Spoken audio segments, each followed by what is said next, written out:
Alright, hello to whoever watches this. It's going to be the first of hopefully a series of, I guess, walkthroughs on how to draw.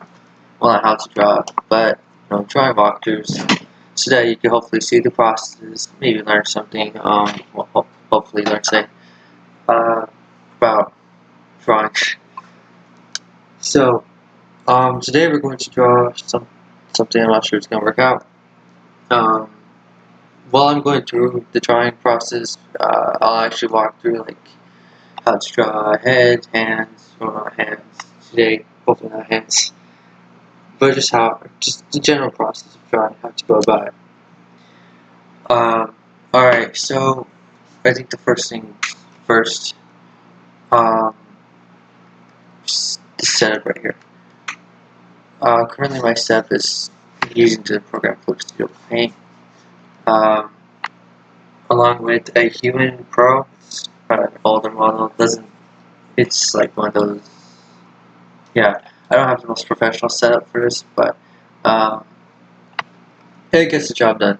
I don't think you really need the most advanced setup to draw. You just need something that's functional. So even if it's like a really old iPad, like how I used to do it, it's still, or just pen and paper, pencil paper, you're still going to be able to draw, you're still going to be able to learn. Today we're going to, I don't know what we're going to draw, but here we go.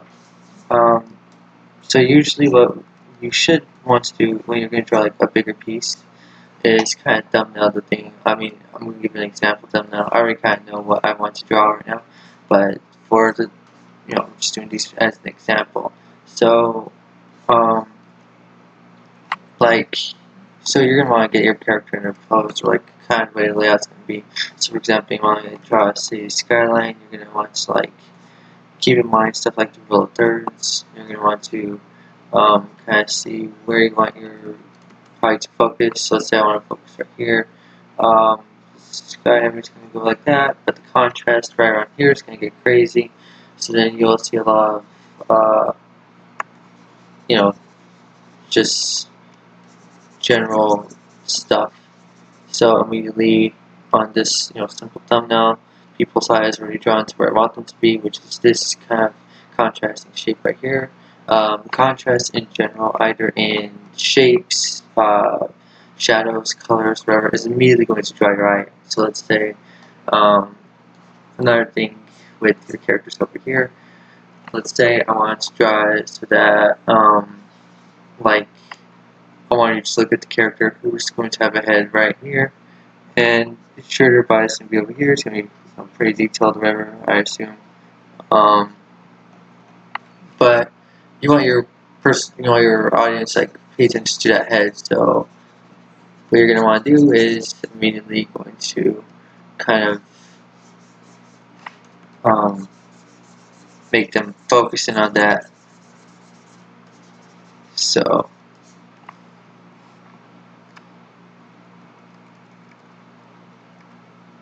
and I mean, these are very crude drawings, but I'm more making to kind of like a general idea of what's going to happen. So from far away, you can see that you're going to focus in on this shape right here. And from the drawing I want to do, it's going to be kind of a 3/4 type view thing. So the general layout is going to be something similar to this. So the character's head, which is going to be around here. So I want people to kind of like look at that. So the perspective is probably going to go around to that point. Hopefully later on I'll make more detailed descriptions of stuff like perspective and all that good stuff. So yeah, it's just going to be really simple drawing along those lines, showing perspective, characteristics, yada yada yada. Also, again, sorry about the mic quality. I mentioned before, I don't have the most professional setup, but hopefully in the future that will change, and you'll be able to hear a more crisp and professional sounding voice. Alright, so we're going to clip Studio Paint. I'm using the flat marker tool with you know, kind of blackish type thing going on here. Not completely black because I don't want you to like focus in on that. Because when you use like absolute value shapes or whatnot, it kind of creates this really distracting presence. So we're gonna want. I'm not distracting. I kind of define that wrong.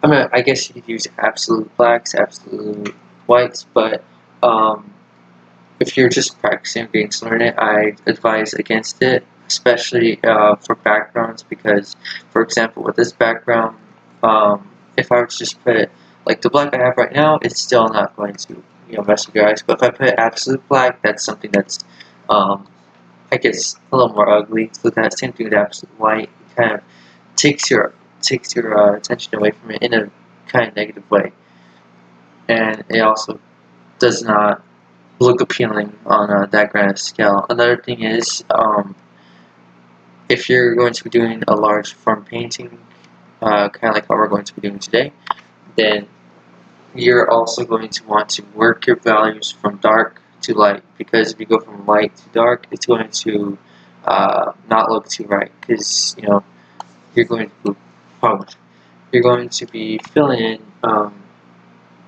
these kind of it. It just doesn't look right. I guess it's like my only way to put it. So today we're freaking, let's see, what are we going to draw? I do know I want to draw something in that sort of three-fourths view, and I want to draw a really noticeable head. All right, so once again we have like our drawing is going to be 7 sort of thirds. So something like this point of view. Usually I don't divide my drawings before I start, but I'm creating these guidelines more as a way for people to follow along. And we're going to start. So I'm going to be using something similar to the Riley head method, which for those of you who don't know, it's sort of this way people will divide the heads while drawing.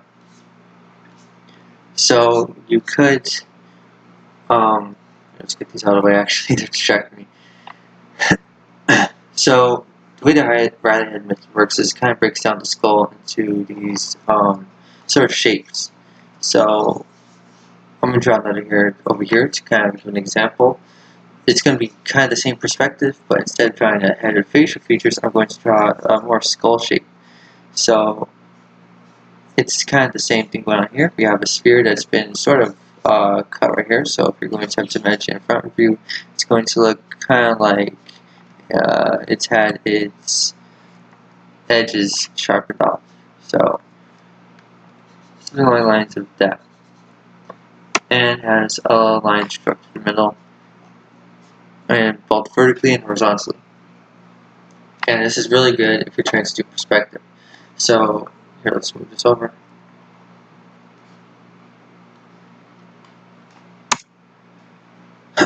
Okay, so with this, we're actually kind of doing these perfect divides actually.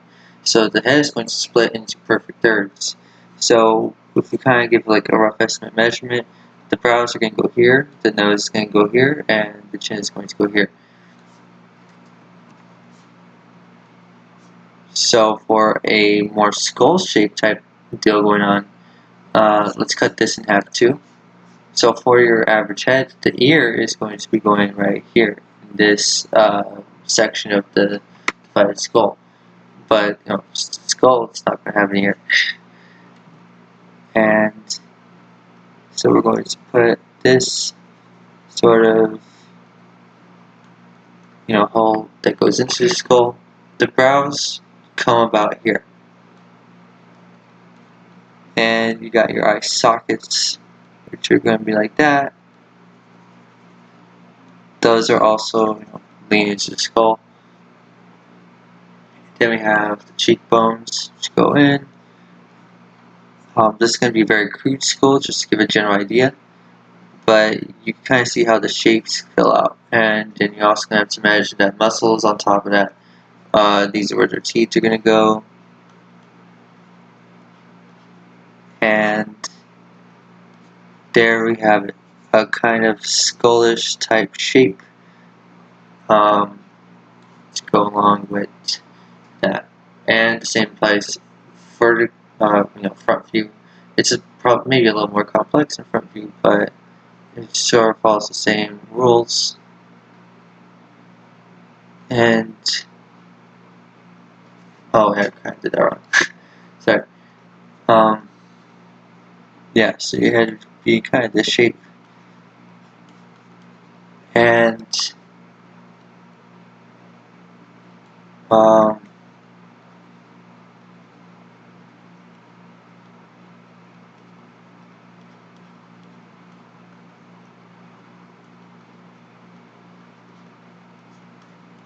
there we go.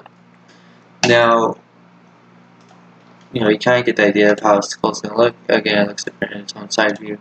But to draw an actual, living person's skull, we're going to want to follow that same rules, but build the muscle on top of it. So we're going to kind of divide it into thirds. The hairline goes up here. The brow is going to come right here. The nose is going to come over here, and this sphere, even though it's divided in half, from this halfway point, I'm actually going to draw kind of a vertical line going down that matches up with this vertical line right here. So if you're going to draw another head that's, let's say, facing that way, that vertical line is going to be the same. And then another horizontal point down here that is going to divide the head between the brow, the nose, the chin, and the hairline. So I want this person to have a very, what's the word? A very, I guess, unique face. So their cheek is going to be in a kind of, I wouldn't say weird shape, but it's going to be unique. So once again, you can see like the parts of the skull coming out through here, and their cheek is going to come out like this. So it's going to kind of like sink in a bit. Maybe not as defined as I thought it'd be, but still works.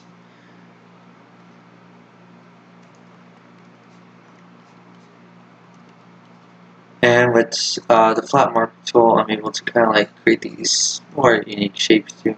And also with these very, it takes the pen pressure to create a kind of, different value for what I'm going to do. Right now I'm just filling out the basic sort of, placement for this head. And I kind of figured out who I'm going to draw right now, so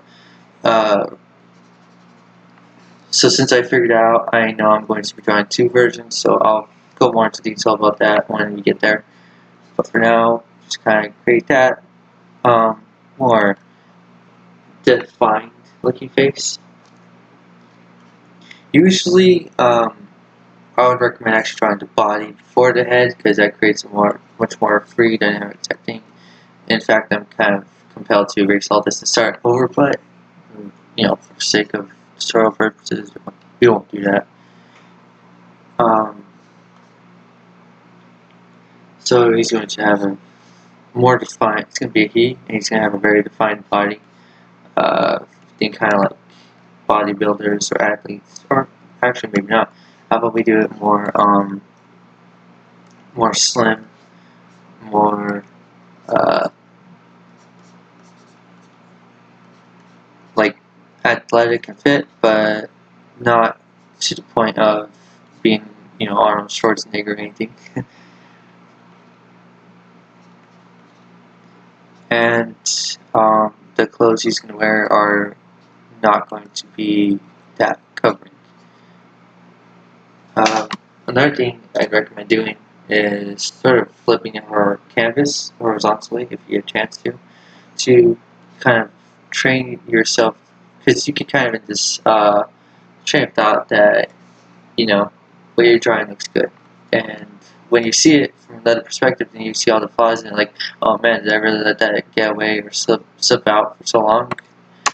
And you kind of like, it puts things in perspective, because you start to see that, you know, things didn't look how you quite expected them to, so then you get the opportunity to fix it, and you're going to want to keep fixing things, and I think the process of art is creating something and continuously fixing it so it doesn't look weird.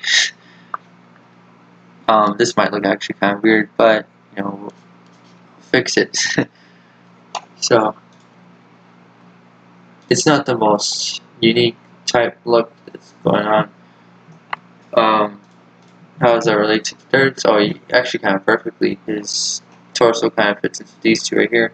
His head fits into this, these two squares right here, and you know, maybe it's not perfectly into the third.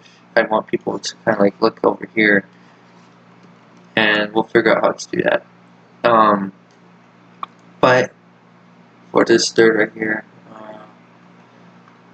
we'll deal with the background later. Usually, the steps that are recommended are background, and then you go to the characters. Sorry, my computer's freezing. Well, not freezing, saving. You go to the character and, you know, fill all that in, polish, yada yada yada. But for now, again, this is the first video. Forgive me if it's a little wonky or weird. But, you know, it's okay. So we want this person to have a very masculine look to them. So, in terms of art, you kind of have masculine and feminine properties. You know, you kind of, and even androgynous properties, and you want to, like, you really want to think of your character, who they are, what they're about, what their life is like.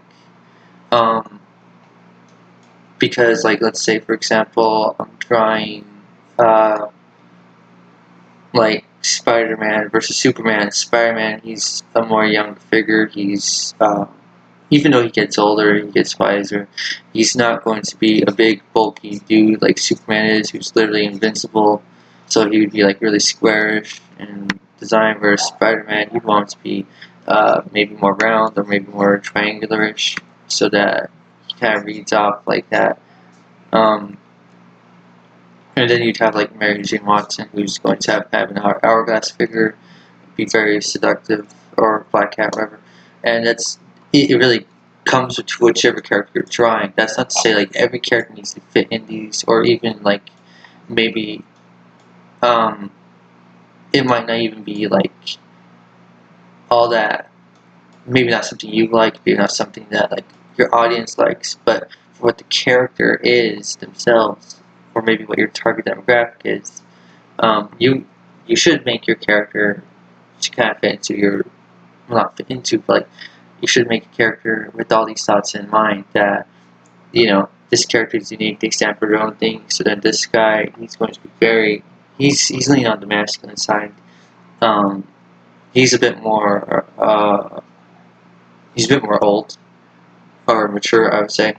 So maybe a slimmer body isn't the right decision. So we're just gonna quickly grab that and make it just a tad bigger.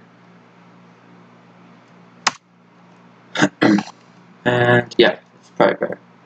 Probably should have it.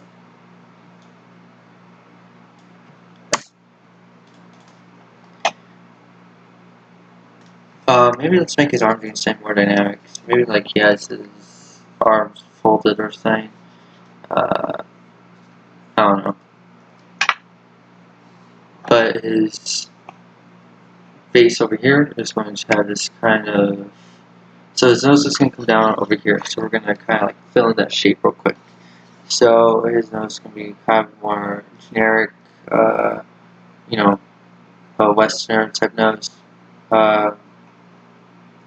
So, you know, generally you're going to fill that out, like, kind of this triangular shape that comes down to this round shape over here, that you kind of build off of. So his nostril comes up like this, so that fills out like that. And one thing I always recommend doing is gain a reference too. Unless you've looked on like a billion things, you know exactly how it looks, so you don't need a reference because you're a wizard already. But for someone who, even like master tier artists, you're gonna probably want a reference at least every now and then, because it's really going to help you remember how the world works, how people work, uh, how you want people to look. So since this character is going to be kind of, again, more masculine, he's going to have these thicker eyebrows. I'm not saying thicker eyebrows can't be feminine. I mean, obviously, a lot of female characters have very pronounced eyebrows, or even real life girls. They all have very pronounced eyebrows, and it could look pretty good actually. But for the sake of this tutorial, we're going with this generally defined as that. And on the other side, it's going to have these here too. So the brows come down to this line, kind of right here. And then it's going to have more grim type expression. So maybe a bit more like that.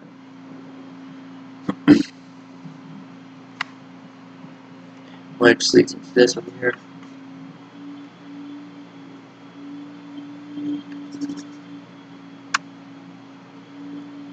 And he's going to have very slim or very thin eyebrows. So his eye sockets look kind of like this. And in between, you're going to have these spheres sticking kind in his eyes. They're going to be kind of covered by his brows, which again creates this kind of masculine type look. Next tutorial is definitely going to be a woman. And he's going to have these very thin lips. One thing that, if you've ever watched an anime, read manga, you probably noticed that a lot of characters, they will not have completely defined lips or mouths, and the artist sometimes lets just the implication of a line right there do more work for him than an actual line to signify that. And you should always kind of think of stuff like that, at least in this early stage when you're not too detailed, just laying out the basic groundwork for what your character is going to look like. Alright, and then so his eyes come out right here.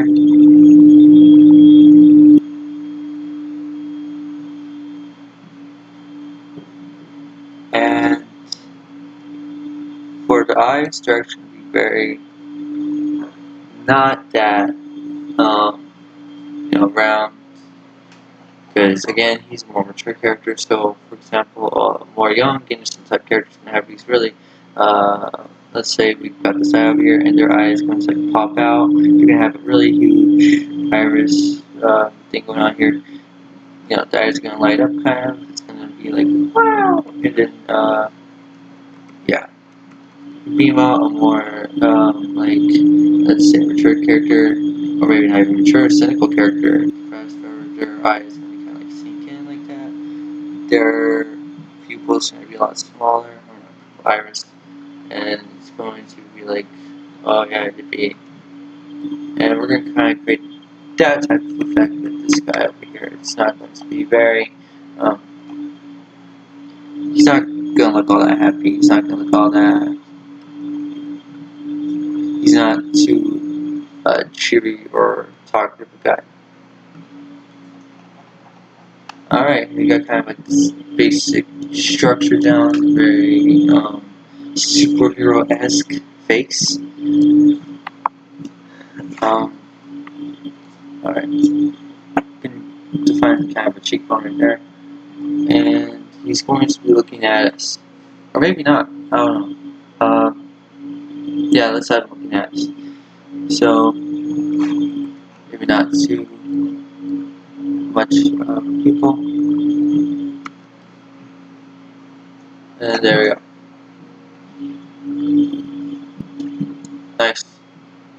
also going to have these sort of more downward, what's the name for these?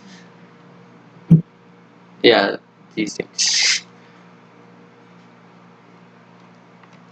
And his face is going to have more, no, like too big a brush. So the general muscles come out like, again with the Riley head method, they have gone into a lot more detail about it. We got these that come out over here, which kind of outline the mouth to create these right here, these gelish type features. Um,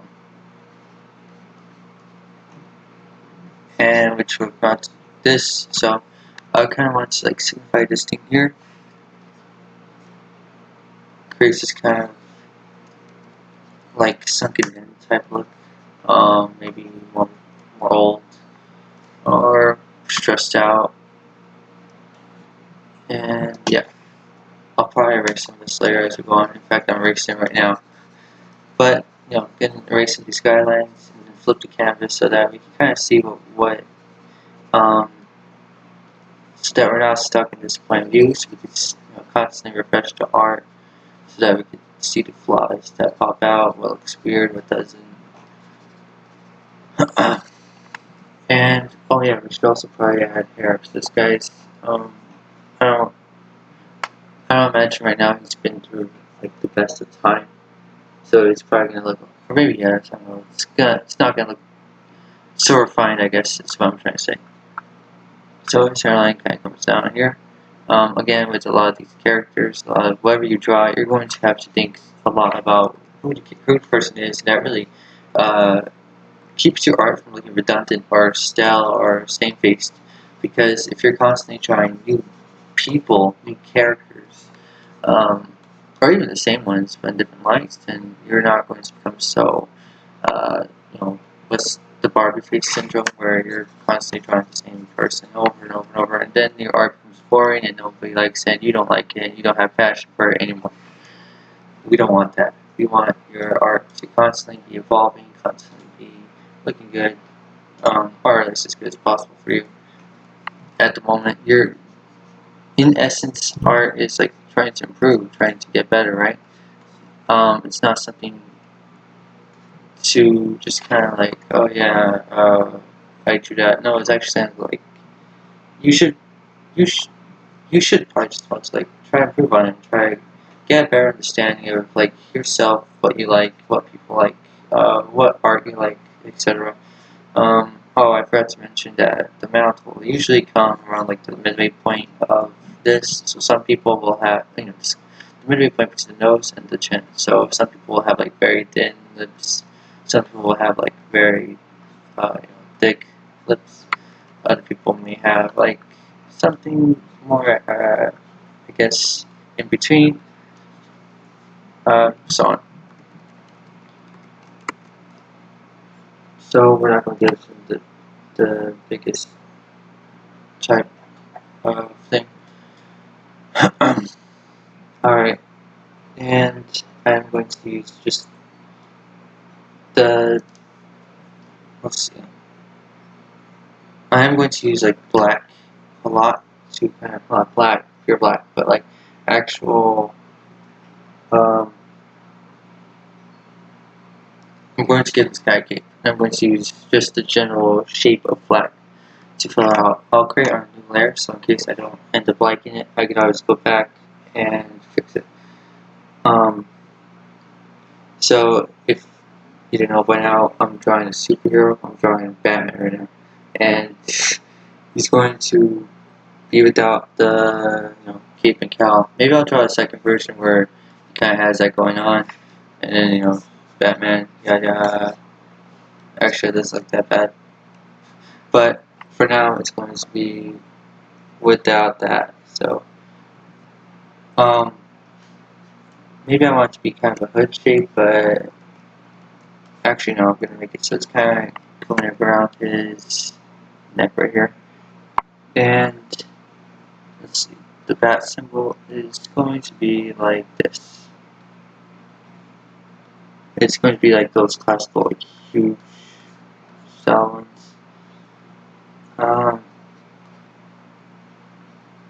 Yeah.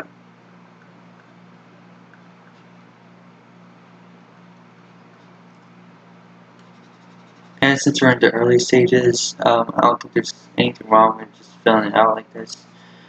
Especially if you don't plan to go too far with art, or if you plan to make a more inked type look, that's certainly alright. You you could do whatever you want with your art. That's kind of the fun of being an artist.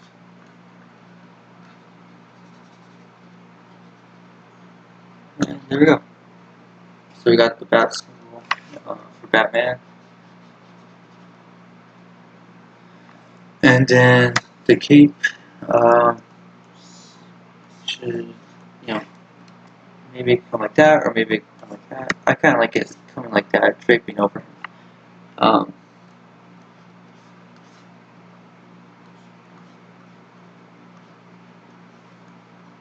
Alright, and just with shape of black, you're able to fill out this stuff. It might take away some definition from this portrait, but that's kind of fine because right now we have another layer, and we can always go back and fix things or draw over it however you want to define it.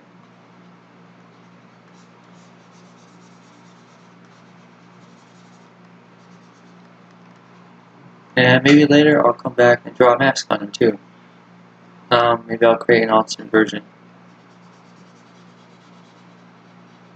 And that doesn't look too bad. It's kind of like he's in a turtleneck. I'm just gonna flip this over, and yeah, I think you kind of see like probably some flaws in the face by now. Maybe you saw them earlier than I did.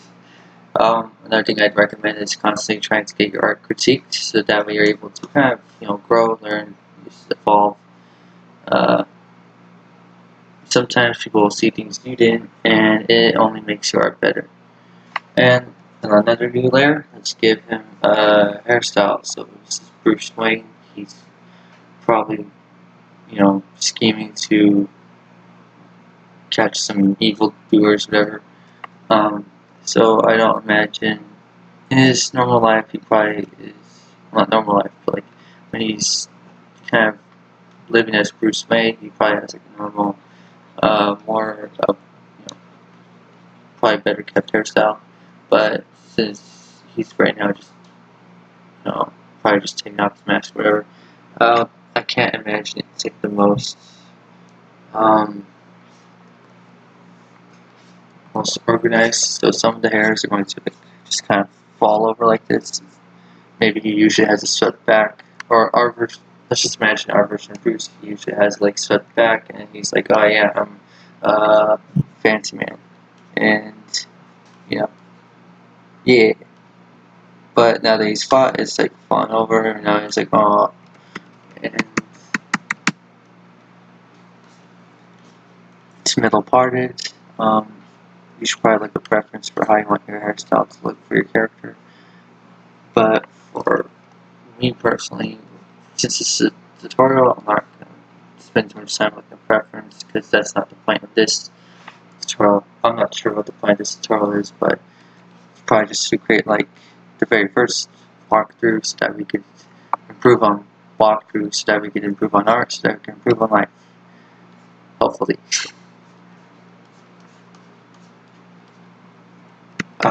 Maybe not that type of hairstyle. It might make them look more young than I hoped. Let's think.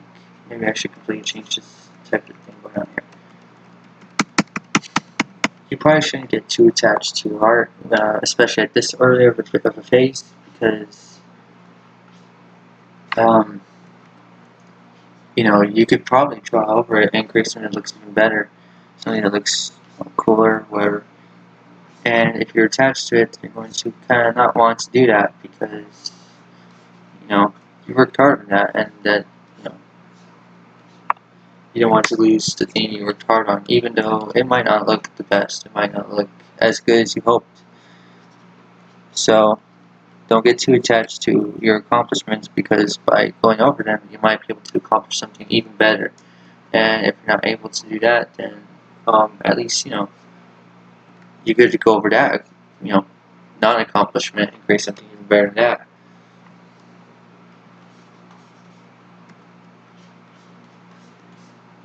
I don't know. I'm not feeling that hair style too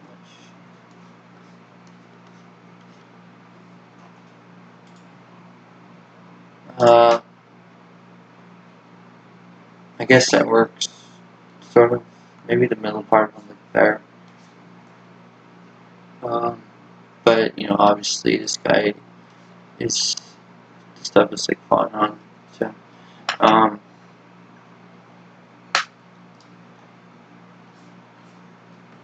should probably get better at public speaking while I'm at this. Alright. Yeah, that kind of works. Filling in, kind of. So, Batman is typically defined as being brown haired. So let's make this value kind of dark.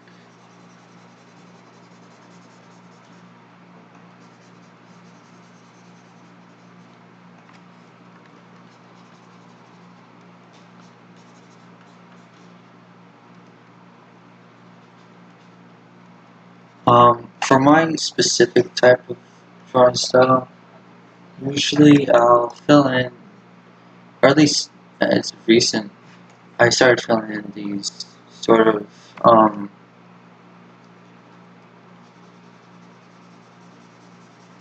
not really too detailed, or maybe more detailed than you should. I don't really stick to line art. There's multiple different types of art styles that are accomplished in multiple different ways. So for some, generally I try to play to my strengths. Line art is not one of them. I'm not very good at creating straight lines, or lines that fit to a specific form or whatever. I'm better at just kind of basic shapes-ish. So at this point, I'm already putting in some values and working up to bigger things. Which for some other artists, they'll start off with the line art, then that'll be like really clean, and then they fill in their line art with really clean lines. And you may follow that specific route, which is perfectly fine because you create stuff that I probably can't even dream of making. At least not without practicing line art for a good amount of time. But for now, okay, let's see if this hair works. Oof, meant to kind of go horizontal there, but I guess this works too. Maybe he's hanging upside down, but if that were the case, gravity would kind of pull his hair up, so then this entire hairstyle would be pointless. Okay, now we're gonna start filling in values.